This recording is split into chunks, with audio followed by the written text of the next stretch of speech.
Hello বন্ধুরা, কেমন আছো সবাই? আমি পম্পা, তোমাদের সবাইকে স্বাগত জানিয়ে আজকের ব্লগটা শুরু করছি। আজকে প্রায় বছর হয়ে গেল আমি কোনো ব্লগ ভিডিও দিইনি, আর নানাবিধ কারণে ভিডিও করতে পারিনি বা দিইনি, ইচ্ছেও হয়নি। তা যাই হোক, আজকে কি মনে হলো একটা ছোট্ট ব্লগ ভিডিও করি। তা আজকে যাচ্ছি আমি, আজকে হচ্ছে শুক্রবার, আর এখন প্রায় দুপুর 3:30-এর কাছাকাছি। আর আমি বাড়ি থেকে প্রায় 9 কিলোমিটার চলে এসেছি। এটা হচ্ছে নেপালগঞ্জ। আমি এই যে নেপালগঞ্জের মোড়, আমি মানে নেপালগঞ্জের মোড় অবধি আমার বাড়ি থেকে 9 কিলোমিটার।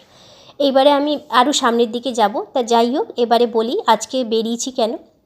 আজকে বেরিয়েছি, আজকে যেহেতু আমাদের একজন নেমন্তন্ন করেছে, যেহেতু আজকে রাস পূর্ণিমা, তা তাদের বাড়িতে পুজো, আর তাই জন্য তারা নেমন্তন্ন করেছে। আর তাদের সঙ্গে আলাপটাও হয়েছে কীরকম জানো? আমার পিসি যখন হসপিটালে ভর্তি ছিল, তাদেরও বাচ্চা হসপিটালে ভর্তি ছিল, তাদের বাচ্চা সাপে কামড়ে দিয়েছিল, তাই জন্য ভর্তি ছিল। তা সে থেকে তাদের সঙ্গে আমাদের একটা খুব ভালো আলাপ রিলেশন তৈরি হয়ে যায়, মানে পুরো নিজের মতো। তাই জন্য তারা যখনই বাড়িতে পুজো হয় আমাকে ডাকে। এই যে দেখে এবার চলে আসলাম নেপালগঞ্জের মোড় থেকে জুলপিয়ার মোড়ে। এটা হচ্ছে জুলপিয়ার মোড়। আর জুলপিয়ার মোড় থেকে ডান দিকে চলে গেছে হচ্ছে আমতলা, আর বাঁ দিকে চলে গেছে বারুইপুর। আমি বাঁ দিকে টানটা নেব, বারুইপুরের দিকে। আর যাওয়ার সময় তাদের বাড়িতে যেহেতু পুজো, কিছু তো নিয়ে যেতে হবে, মিষ্টি বা তো নিতেই হয়। যাই একটু নেমে মিষ্টি নিয়ে নিলাম। মিষ্টি নিয়ে এবার আবার বাইক স্টার্ট দিলাম।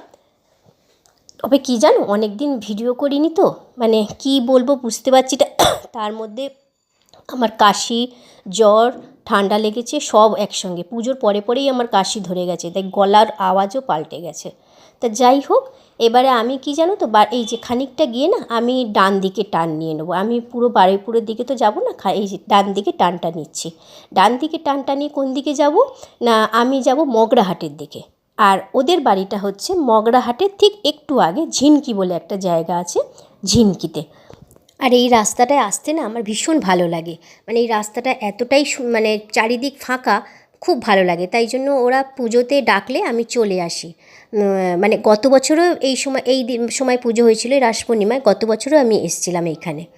আর এই যে দেখছো তো এখন পুরো সূর্য ডোবার মুখে, আর এই সময় না খুব ভালো লাগছে। আর এই যে দেখো মগরাহাট ব্রিজ, আমি কিন্তু ওদের বাড়ি ছাড়িয়ে চলে এসেছি, ঝিনকি ছাড়িয়ে চলে এসেছি। আমি এদিকটা কেন যাচ্ছি বলো তো? আমি এর আগের বারে এসেছিলাম ওই মগরাহাট ব্রিজ পর্যন্তই এসেছিলাম। এই রাস্তাটায় না আমি মানে ভেবেছিলাম যে যাব, তা দেরি হয়ে গেছিলো বলে আর যাওয়া হয়নি। তা আজকে যখন বললাম যে চলো তো একটু ঘুরে আসি, যেহেতু আমার বর এই রাস্তাটা এর আগে এসছে, আর এই রাস্তাটা এসছে মানে একটা স্কুল আছে, তোমাদের দেখাবো। তা স্কুলটায় ও এসছে, এখানে একজন ওর মানে ওই স্কুলের যে টিচার আমাদের এখানেই থাকে, দাদা বলে করে, তা ওনার সঙ্গে দুই একবার এসছে, তাই জন্য রাস্তাটা চেনে। তাই বলে তুমি যে এই রাস্তাটা ওইখানটাতে আমি দেখেছি, তাই আমি বলছি এই রাস্তাটা আরও সুন্দর, মানে আরও বেশি ভালো। তাই বললাম চলো তাহলে যাই। তা সব সময় তো বেরোনো হয় না, আর সত্যি কথা কোথাও আমি বেরোই না, মানে বলতে গেলে আমি ঘরেই থাকি। ওই বর যেটুকু নিয়ে বেরোয় সেটুকুই বেরোই, তাই জন্য তো আমাকে সবাই ট্রিপিক্যাল হাউসওয়াইফ বলে, এটাই ট্যাগ লাগিয়ে দিয়েছে। তা যাই হোক, সেটাই ভালো। আর এই রাস্তাটায় না খুব বাম্পার, মানে বারবার এই উঠছি পড়ছি, খুব মানে পরে না হাত পায়ে ব্যথা হয়েছে। যাই হোক, এবারে এই রাস্তাটা ভীষণ ভালো লাগছে, ওইটার থেকেও আরও এই রাস্তাটা আরও ভালো লাগছে।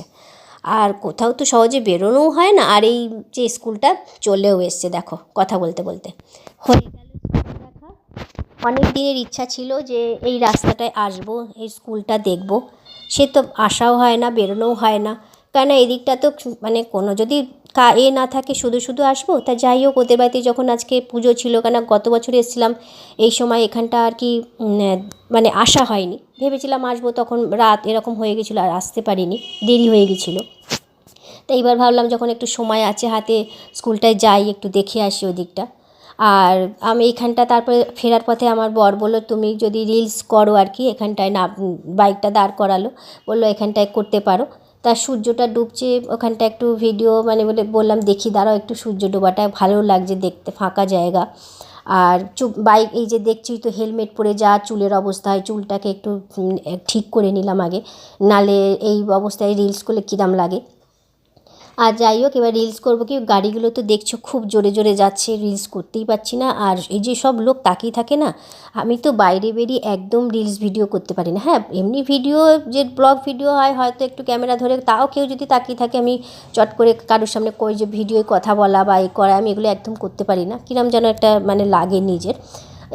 সবাই করে আমি তাই ভাবি। আর রিলস তো একদমই পারি না, ওই কোনো রকম হয়তো একটু হাঁটাহাঁটি করছি, কারণ এই যে সবাই দেখে না, আমার যেন কেমন লাগে। আমি তাই, আমার বর বলছে, খালি বলছে যে করো, আমি বললাম ধুৎ, সবাই দেখছে, আমি একদম করতে পারছি না, আমার কেমন যেন লাগছে। ওই হাঁটাহাঁটি করছি, আর এদিকে বর না বলছে তুমি না ভিডিও করছো না কিছু করছো। আমি বললাম কী করব, সবাই দেখছে, আমার লজ্জা করছে। তাই যাই হোক, এখানটা একটু হাঁটাহাঁটি করলাম। তাও বর বললো ঠিক আছে চলো আর একটু এগিয়ে গিয়ে যদি কোথাও পাই রাস্তায়, তাহলে একটু মানে একটু ধরো আর একটু বড় জায়গা মতো, ফাঁকা জায়গা মতো দেখবে, তাহলে তুমি করো। এই দেখো, আবার আসার পথে এইখানটা নামিয়ে দিয়েছে, বলে এই দেখো এখানটায় তুমি করতে পারবে। দিয়ে যাই হোক, এখানটা তো নামলাম। নামার পরে কী করব, হট করে একটা ছেলে এসে সাইকেল নিয়ে যে দাঁড়িয়ে পড়লো, সে আর ওখান থেকে নড়ছে না, এদিকে হাঁ করে তাকিয়ে আছে, কিছুতেই যাচ্ছে না। দিয়ে আমি আমার এই যে বরকে বলছি, কই গো, আমি ভিডিও করব কি, ছেলেটা দেখো হাঁ করে তাকিয়ে আছে এদিকে। আর আমি আমার বরকে বলছি, দেখো এইটুখানি জায়গার মধ্যে কত মাছ এখানে ভর্তি, দেখাচ্ছি। তারপর আমার বর বললো তুমি করো ভিডিও। এলাম না, যতক্ষণ ওই যাক আমি তারপর করছি। তারপর যাই হোক, ছেলেটা গেল, আমি একটু ভিডিও করলাম, হালকা করে একটু ভিডিও হোল করে ছবি তুলে নিলাম। তা বললো চলো। আমি বললাম না চলো, আর ভিডিও দরকার নেই আমার, যাদের বাড়ি তাদের ওখানে চলো। আবার বর কী করলো, এখানটা আমায় নামিয়ে দিল। 4-5টা বাচ্চা দেখি ভিডিও করছে। তা আমি বললাম কী রে, তোরা ভিডিও করছিস? বলছে না, আমাদের ভিডিও করা শেষ। আমি বললাম বাহ, তোদের শেষও হয়ে গেল? হ্যাঁ। আমার বর বলছে হ্যাঁ, সন্ধে হয়ে গেছে, আর ওগুলো দিনের বেলা করে। তো যাই হোক, এখানে কোনো রকম একটু এই রিলস করলাম। এইখানটা একটু বেশ ফাঁকা, একটু হালকা মাঠ মতো রয়েছে, যে এখানটা একটু বললাম যে একটু করে দাও। ওই করে তারপরে তাদের বাড়ি, এবার এদের বাড়ি আস্তে আস্তে দেখো সন্ধে গড়িয়ে গেছে। এবার আসার সঙ্গে সঙ্গেই তো সবাই একদম জড়িয়ে ধরবে, মানে এখানটা আসলে না মানে কী বলবো, বাচ্চা থেকে বয়স্ক সবাই জড়িয়ে ধরে, বয়স্করা মা মা করবে সবাই। আর এই যে মন্দিরে যে গান গাইছে, ওরই পুজোয় আমরা এসেছি, মানে ওর সঙ্গেই আমাদের আর কি হসপিটাল থেকে আলাপ। মানে মানুষের সঙ্গে রিলেশান এতটাই হয়ে যায়, কোথা থেকে কোথায় হয়ে যায়। সত্যি কথা বলতে ওদের সঙ্গে আমাদের রিলেশানটা মানে এতটাই খুব ভালো আর কি, খুব ভালোবাসে, মানে এত ভালোবাসা পাই না ওদের ওখানে গেলে। মানুষের যে মনের মধ্যে যত দুঃখ কষ্ট যা কিছু টেনশন সব দূর হয়ে যায় ওখানটা গেলে, মানে হেসে হেসে। আর সবার এসে জড়িয়ে ধরবে, গল্প করবে, ওইটাই ভালো লাগে। আর বাচ্চাদের নানাবিধ খেলা, ওইগুলো দেখি। তা যাই হোক, এই যে এইটা হচ্ছে ওই বড় মেয়ে, ওই বাড়ির ওই যে গান গাইছে তার বড় মেয়ে, তার 3 মেয়ে, এটা হচ্ছে বড় মেয়ে, দৌড়ে এসে আমাকে তিলক পরাবে। তাই বললাম হ্যাঁ দে তিলক পরিয়ে। এবার ও বলছে তোমাকে তিলক পরে খুব সুন্দর লাগছে, তোমরা কমেন্ট করে বলো তো। আমি আবার বললাম হ্যাঁ ভালো লাগছে, দিয়ে কমেন্ট করে বলো তো কেমন লাগছে। এবারে এই যে তিলক পরা হয়ে গেল, এবারে এখানে সিন্নি, তারপরে এই যে ফল প্রসাদ, যেহেতু যায় পূর্ণিমা, তারপরে চরণামৃত, এগুলো খাওয়া হলো, প্রসাদ খাওয়া হয়ে গেল, তিলক পরাও হয়ে গেল। এইবারে সন্ধেবেলা প্রদীপ ভাসানো হবে। ওরা কী করেছে বলো তো, ছোটো ছোটো মাটির অনেক প্রদীপ তৈরি করেছে, মানে সবার হাতে একটা করে প্রদীপ থাকবে। আর ওখানে তো লোক সংখ্যা দেখছোই কীরকম, এবারে অনেক প্রদীপ তৈরি হয়েছে। আর আমাদেরকেও বলেছে তোমরাও আমাদের সঙ্গে প্রদীপ ভাসাবে। সামনে পুকুর আছে, পুকুরে ভাসানো হবে, আগে মন্দিরে দেখিয়ে মন্দিরের চারপাশ ঘুরে প্রদীপ ভাসানো হবে। তা যাই হোক, আমরা সেই সবাই একসঙ্গে মন্দিরে দেখিয়ে মন্দির ঘুরে এই যে পুকুর ঘাটে এসেছি। তবে পুকুর ঘাটটা খুবই অন্ধকার, কিছুই হয়তো দেখতে পাবে না, শুধু প্রদীপগুলো দেখতে পাচ্ছ হয়তো। আর পুকুর ঘাটটা খুবই পিছল, মানে সিঁড়িগুলো না খুব উঁচু উঁচু আর পিছল। ওরা আমাকে আস্তে আস্তে হাত ধরে নামিয়েছে, বলছে আস্তে আস্তে নামো। আর আমার বর আর নামেনি, আমরা দুজন, মানে আমার আর আমার বরের প্রদীপটা ভাসিয়ে দিয়ে তারপরে উঠে এসেছি। তা যাই হোক, আর আজকে রাত্রে আরও খাবার আছে, এখন খাবার তৈরি হচ্ছে, ওই শুধু প্রসাদ নয়, রাত্রের খাবারের মেনু হচ্ছে আজকে লুচি, ছোলার ডাল, আলুর দম, পায়েস, চাটনি, পাঁপড় ভাজা, মিষ্টি। আজকে রাত্রে খাবারের মেনুতে এইটাই হয়েছে। তা ওটা এখনও প্রায় তৈরি হয়ে এসছে। এবারে আমরা এই মন্দির থেকে গিয়ে মানে ভাসিয়ে দিয়ে যাব। এই যে চেয়ার টেবিল পাতাও হয়ে গেছে, বাচ্চাগুলো সব চেয়ার টেবিল পেতেছে।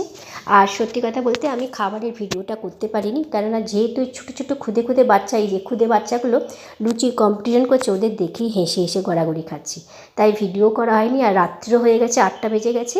তা আজকের মতো ব্লগটা এখানেই শেষ করলাম। কেমন লাগছে সবাই কমেন্টস করে বলো। টাটা।